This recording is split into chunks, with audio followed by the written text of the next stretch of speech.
Okay. So I want to talk to you about this diagram. We all good with that? What I've got up here is some ideas that feed into a model of revolution that we could apply to the American, French, the Russian Revolution. Okay? Take note of this, or it could go either way, and it will depend on what has happened. Whether there was a collapse of government because of a revolution from below, or whether there was an overthrow or seizure of power because of a revolution from above. All right? So let's start off with this. We have growing discontent, social, economic, political. And therefore we have preliminary symptoms of unrest. This could be seen up to 50, 40, or 30 years before a revolution takes place, potentially 100. Okay? We then come to advanced symptoms of unrest. And as we move into that, we start to see a mob mentality, increasing demonstrations, and potentially violence.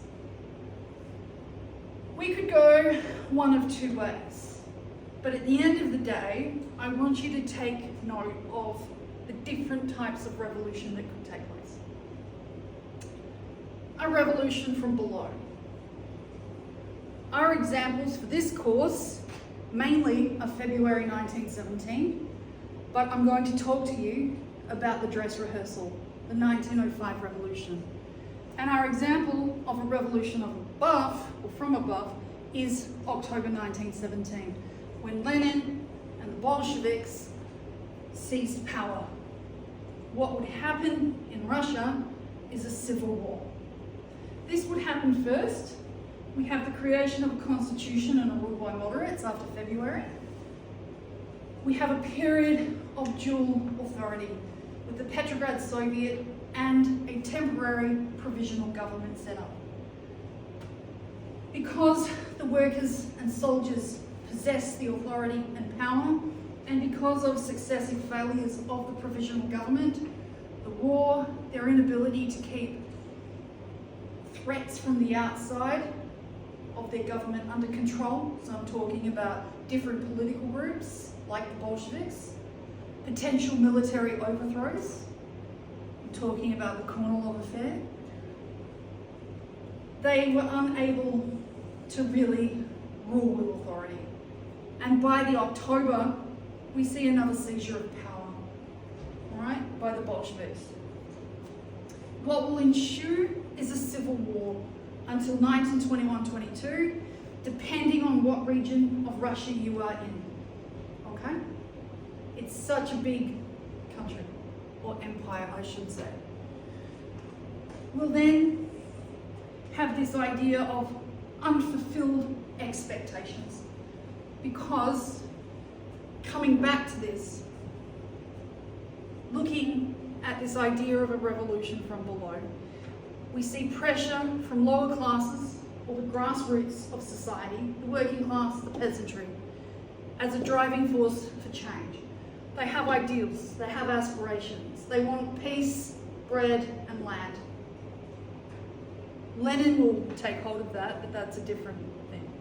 But at the end of the day, both revolutionary examples believe that the government, in some way or another, is oppressive, repressive, and suppressive. All right? I'm talking about the Tsarist autocracy. If we have a revolution from above, it is a coup d'etat, a seizure of power, like what happened to whom in 1934? Mussolini. I'm thinking Germany, the one that you've studied. To Adolf Hitler. What did he do in response to the concern of a second revolution? Purges. He purged the SA. All right? They are the driving force, a vanguard of professional elite revolutionaries for political change. They are driven by ideology. They're driven by Marxism. I'm not sure if you can see that. Okay? Hello. Coming back. We have ideology, organisation, leadership, violence, terror, and international influence. I've got it up here next to a revolution from above because this is the driving force by this group for political change. All right? A civil war is fought for several reasons in Russia. So we have the revolutionaries, the ones that seized power, and we have the counter-revolutionaries. The counter-revolutionary forces are those loyal to the Tsar, and perhaps those outside of Russia who supported the Tsarist government. Mainly Britain. However, it's really important for you to be aware that we actually had some Australian soldiers up in the very north, they're fighting. I'll tell you the story about them a little bit later.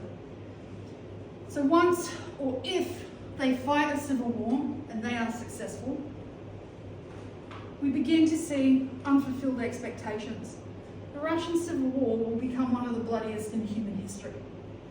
So it's rightfully so that the expectations that the people had, particularly in the February Revolution, are not realised. Particularly when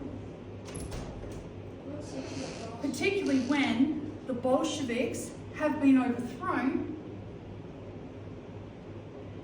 and I apologise, I've been interrupted.